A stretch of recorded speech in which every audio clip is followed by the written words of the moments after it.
Finally, after 20 years, the PIB has been passed by the House and Senate. Let's find out what's in it.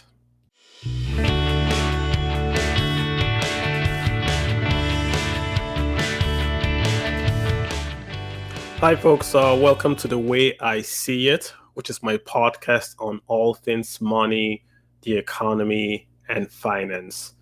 So, the Congress in Nigeria has finally passed the Petroleum Industry Bill. This is a huge deal. So, this PIB, which we'll call it, the short form, was first introduced to be passed about 20 years ago by President Olusegun Obasanjo. And it's been going back and forth in the Congress. I mean, it's gone from a fiscal bill to more or less a tribal issue now. We're no longer arguing about the taxes, but who would get the taxes? Will the taxes go to the host communities in the South, or will it go to the host communities in the North? That's where the argument has been, and it's just gotten messy. So we're very glad that at least it's been passed. So I want to give a broad overview, top line overview of what's in the bill and see why it's such a big deal. So first of all, the PIB is an omnibus legislation. So lots of stuff in it. We're talking about not just legislation on fiscal issues, but also on the host community issues, which we'll get into. But the former Minister of Petroleum, Ike Kachiko, basically had said that the non-passage of this bill was costing Nigeria about 3 trillion a year. That's trillion with a T a year. So it's a major issue. And Nigeria earns 90% of our foreign exchange earnings from crude oil. And Dr. Doyin Salami basically has said that Nigeria is an oil-dependent nation, essentially meaning that if Nigeria doesn't sell crude oil, Nigeria can pay her bills. It's that simple. So this is a monumental bill, and that is taking so long is atrocious. But we're there. So let's talk about what the bill has in terms of specifics.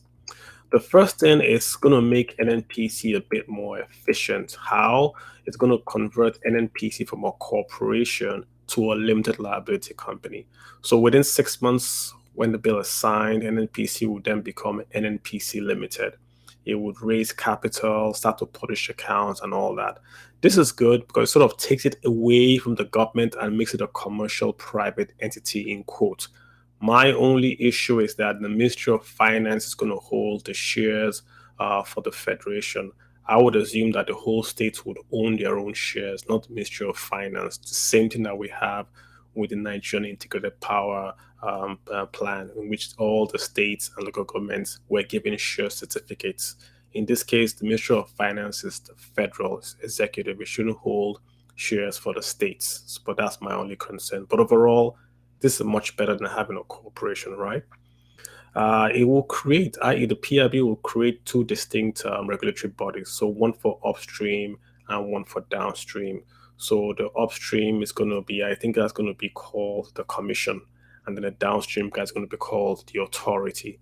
So essentially what that means, obviously, is that they are going to then regulate upstream and downstream of the players in the market. So all the players in the market, if this goes as written, will have to also separate their business into upstream and downstream.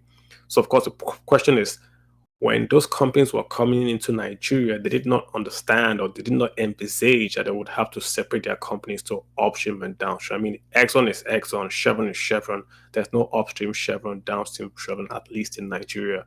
But like I said, these are issues that I will have to debate it and then see if they can remain as they are as legacies, or if going forward, anyone coming into the country will have to do a separation, right? There are going to be new taxes. So there's going to be what we now call the hydrocarbon tax. So there'll be the petroleum profit tax that will still remain, that's existing. The percentage will change.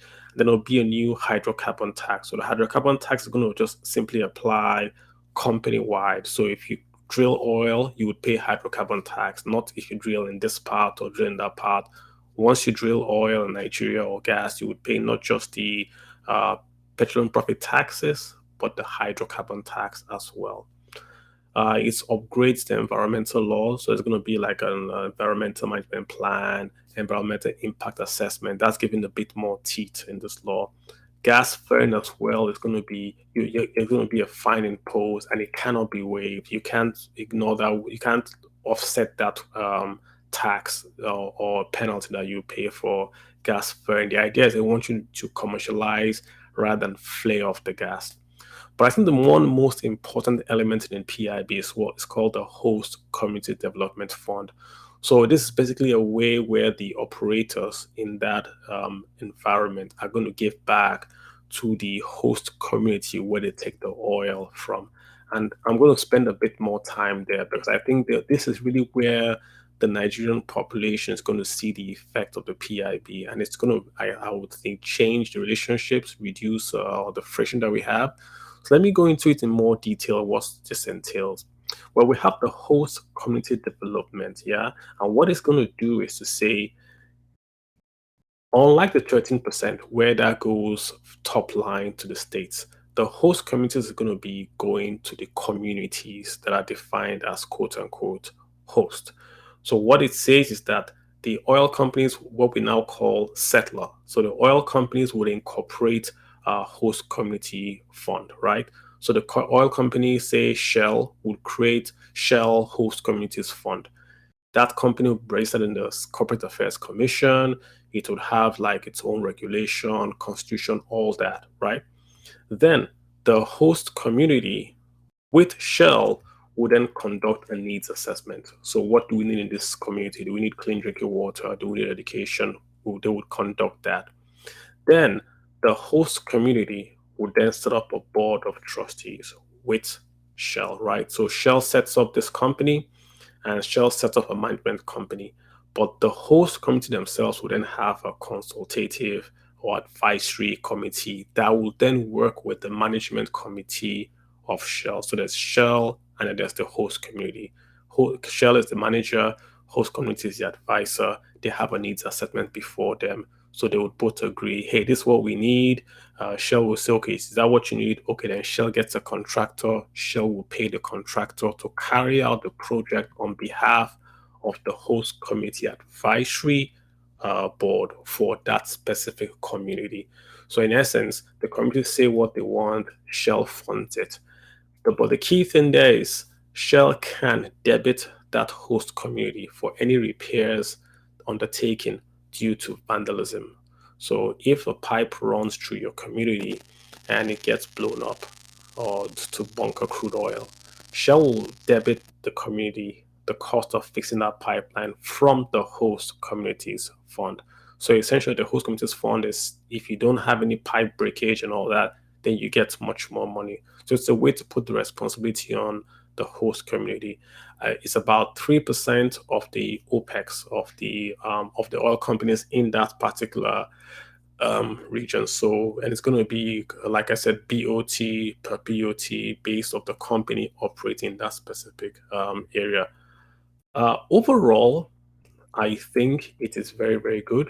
75% of the total contribution will be used for capital projects. 5% max for administrator, and 20% will then be saved for that community, in a long-term savings plan for when the oil would finish, then they would have that savings. So I mean, if you have every year 75% of the OPEX of that particular oil company going back to that community, that's always a good thing. If that can work as they say it's going to work, overall, it is good. That's the key point. And like I said, this particular part of the act is where Nigerians would really, really see the effect of the PIB and see if it really works. But overall, it's an upgrade on the Nigerian oil and gas laws over time. And we should then begin to see not just more revenues, but unshackling the oil companies from multiple regulations from the Nigerian regulators and allowing them to raise capital outside NNPC to modernize extraction. The key, of course, hold that in mind, this PIB is going to be the green part of it. Right now the world's in a green scenario.